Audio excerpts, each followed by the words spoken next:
And one more time for his mom, Jenny. Thank you for coming, Jenny. We appreciate you very much. So all this time, I can't believe I am 63 years old and have never been to Italy. So, last month, my wife broke down, finally quit buying all her dresses and shoes and all that bullshit, and we went to Italy. Yay. And when I tell you, it was phenomenal. However, our first experience wasn't all that good. I got to tell you what happened. So I go to the help desk at the airport. I said, hey, my lovely bride of 43 years and I are going down to the city of Rome.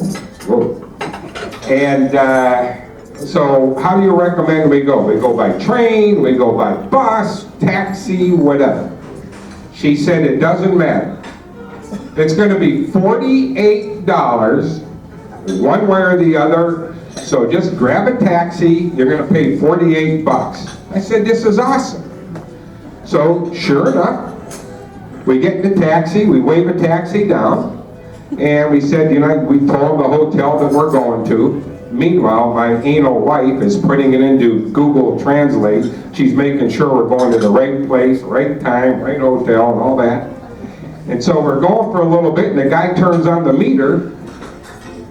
We said, hey, why are you turning on a meter if it's a fixed fee of 48 bucks?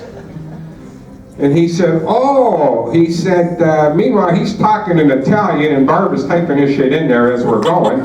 He goes, oh no, that's to the city, to the city. He goes, but you're going to go into the city.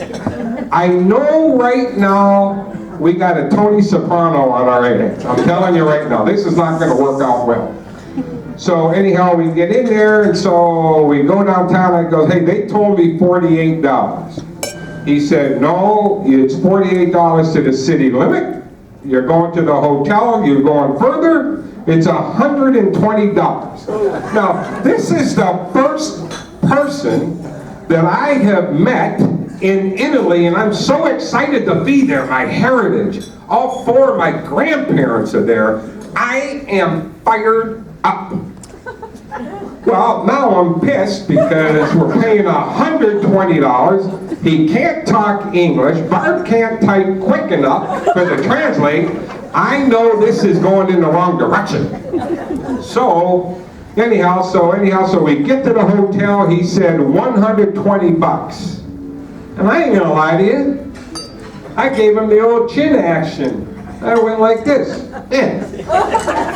And I gotta tell you, he's pretty good. He went like this. Huh. So I'm telling you, I was not happy. I went, yeah. And he went like this. Now that's an issue.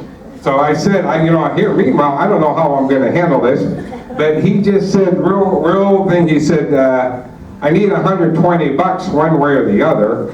And so I'm looking around, I'm looking at Barb, Barb's looking at me, and the bottom line of this conversation is, we got Tony Soprano, the very first person that we met here in Italy.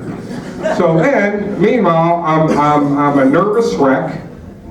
I gotta tell you, I gotta go to the bathroom, we check in the hotel, so we go upstairs, I sit on the toilet, I look next to me, and sure enough, there's the bidet.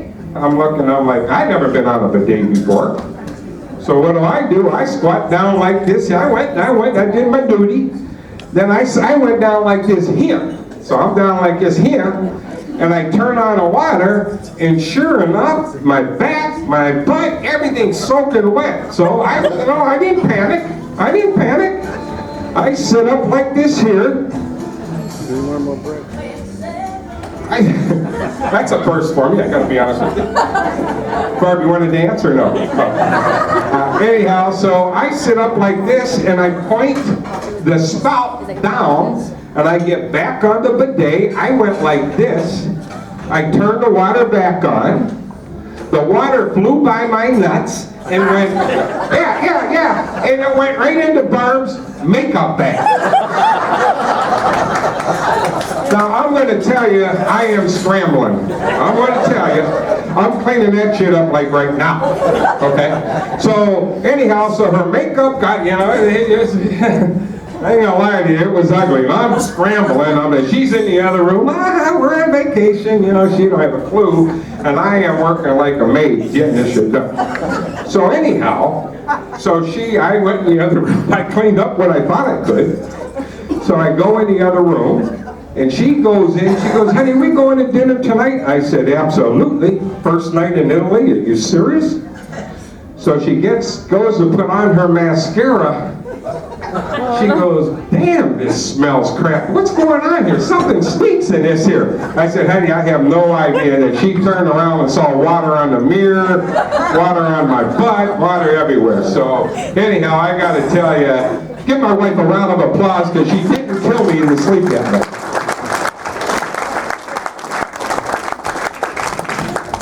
So the next thing I want to talk about, so the very first two things we did in Italy, that got kind of ugly. So we got back from Italy. I'm excited. 62 years old. I said 62. I wanted to be 62. She corrects me every single time. So I am 63, so I'm eligible for Social Security. So I'm going to tell you what happened. So I go to the Social Security office, and I went down and I said, ma'am, I'm here for my first Social Security check. She said, awesome. She said, let me have your license. I said, well, I didn't bring my license. She said, sir, I can't give you a check if you don't have your license.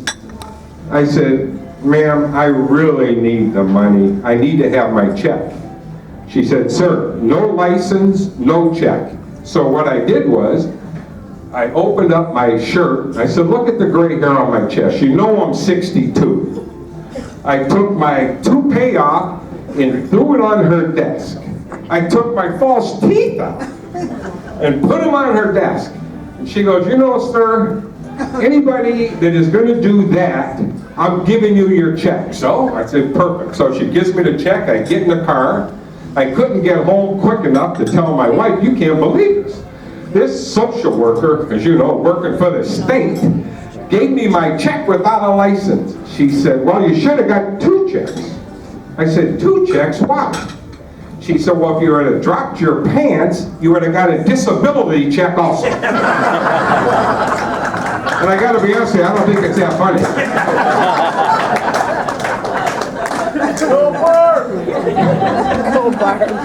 So the next thing I want to talk about is my children.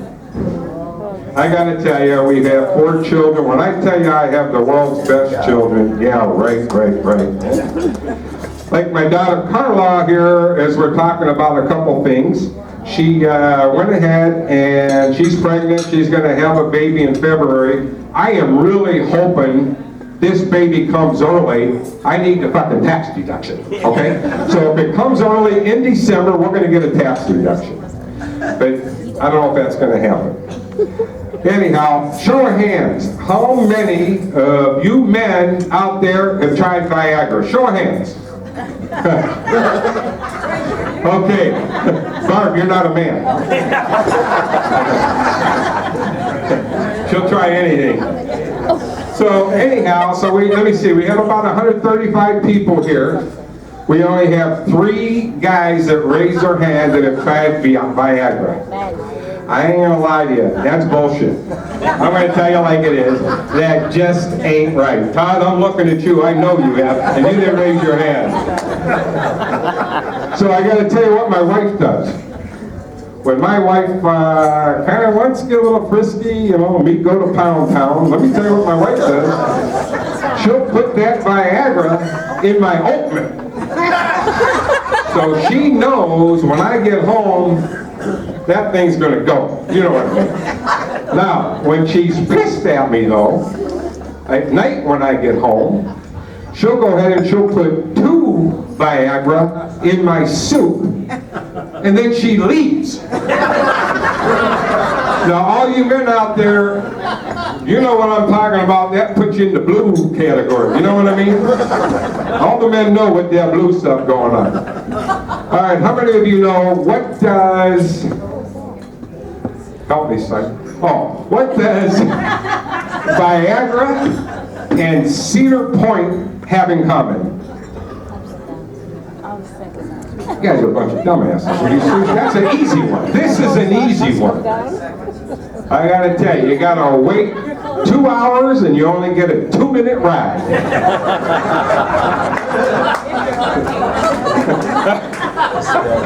If you're lucky. That had to be my wife. Did you say that? That ain't right. Come on, girl. That ain't right. Anyhow, I gotta tell you another challenge that we have. And you gotta think about this. And you get to be my age, 63 years old. You know, internet is a challenge, right? I mean, let's face it, internet's a challenge. So, I gotta tell you, about 3-4 years ago, I'm a Scrabble player. Anybody wants to get their butt kicked, let me know. But anyhow, so I'm a Scrabble player. I'm going online and I'm playing Scrabble. And I called my wife, I said, check this shit out. I am crushing this guy. She goes, oh my God, you are. She walks back into the kitchen. Anyhow, about 30 seconds later, there's this bleep on the screen that says, my mommy says I gotta go to bed now. I'm only 7 years old.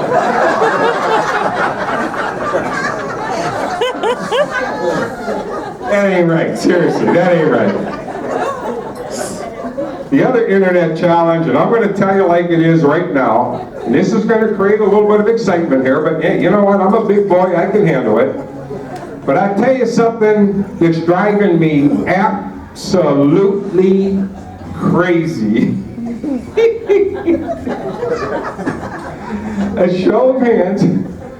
Who here is on Facebook? Raise your hand.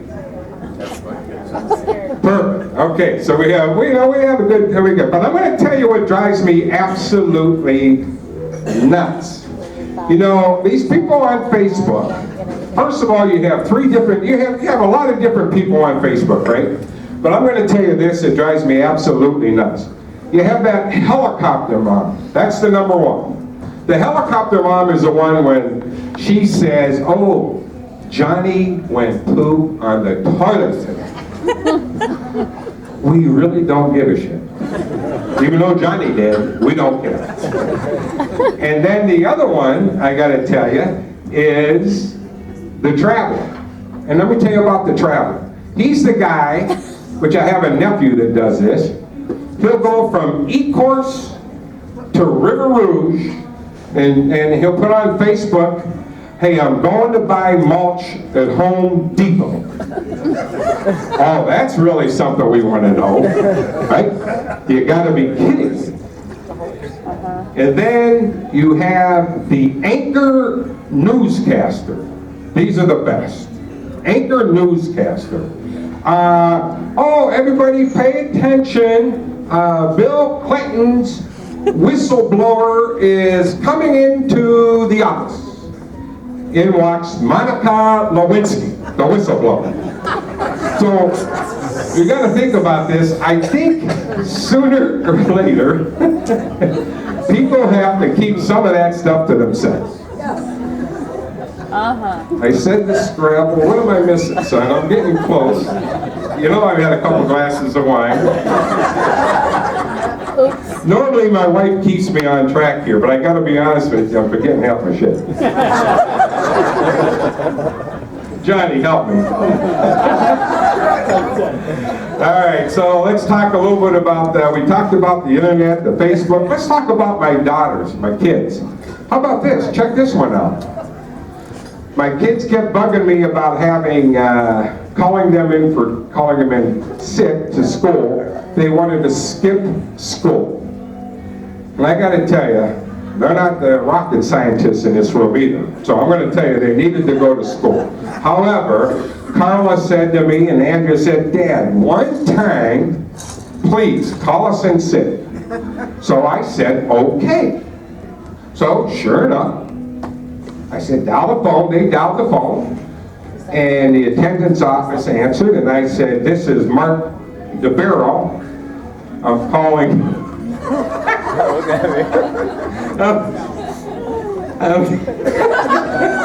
I'm calling in sick for Andrea DeBarrel and Carla DeBarrel. They have a severe case of a yeast infection. And there's not enough Monistat in Livonia to take care of this. So please, post it in the gymnasium so everybody knows they got issues. Stay away. Stay away. Also, another thing that I gotta tell you, check this out. You guys aren't gonna believe this, but my grandson, hey, we have 10, hey, give me a round of applause, 10 grandkids, huh? Seriously, that's awesome. I can't believe we have 10, not 10, my kids, you know, that's all, 3, 4 each, whatever. Carla said she's gonna end up with having 2 or 3. Anyhow, so, Vincenzo, Andrea and Brian just had a baby, and Vincenzo, we went to the church. He's gonna get baptized. When we walked in the church over there at St. Joe's in South Lyon, the priest said, we got a problem with the water here. This is true shit, by the way. You're not going to believe this. This is true. Only it could happen to my daughter, Andrea. So, anyhow, so Brian told me, hey, we got a problem. There's the water, there's a Legionnaire's disease, Legionnaire's issue with the water, so we can't use the water here. But he said, I got good news and I got bad news. He said, the good news is we got a guy coming from Flint with fresh water. The guy is coming from Flint with the fresh water, and he said, I got better news. The priest, he sent in a couple cases of Pellegrino Italian water, just in case, so we feel real good where we're at, and you know, hopefully he won't end up with flippers or something. I don't know what's going on. But anyhow, we did baptize him, and it seemed to work out all right. And I'm not going to get down on my kids, but I got to tell you, my son Mark, we are having, not Thanksgiving, a Christmas Eve dinner. Christmas Eve dinner, and Luigi, his son, threw a toy at the TV and broke the TV. So Luigi comes to me and said, Papa, I broke the TV, I'm going downstairs to play. Meanwhile, it's like there's no big deal, like he dropped a, you know, like a cup of coffee or something, or a bottle of water. So I said, son, what's your gig? I go, what's going on? He said, Luigi, you go in the other room and you have a timeout. Meanwhile, you're talking about a $1,600 TV. Let me tell you about Mark DeBarrel's dad. He would have hung my ass with a cup of coal down in the fruit cellar. I'm telling you right now. So, anyhow, I got to say this too, and I'm coming to the end of my set. Bill's over there waiting, and everybody's saying, get off the stage, get off the stage. But this is my gig, man. What the hell? So, anyhow, so I got to tell you this. My wife and I were planning a big night. We went down to the casino.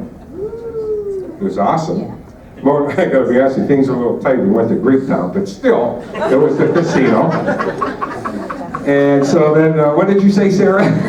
Sarah said something. So we went down to the casino, and, you know, we went to have a nice dinner. We had a bottle of wine, and we're feeling real good. I ain't gonna lie to you, I threw down a blue pill or two, and I'm ready for a big night. She goes in the bathroom to get ready. She ready for a big night, I guarantee it. She comes out, you know, she's all excited, just like this here. She's all set. She getting ready to jump in the rack. I said, honey, I just bought that nightgown. And it's already wrinkled, you haven't worn it once. She said, I don't have a nightgown on.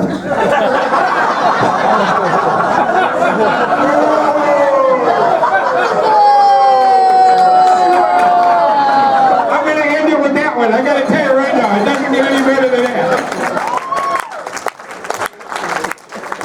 Our next comedian, who has been absolutely, he has been so supportive of me.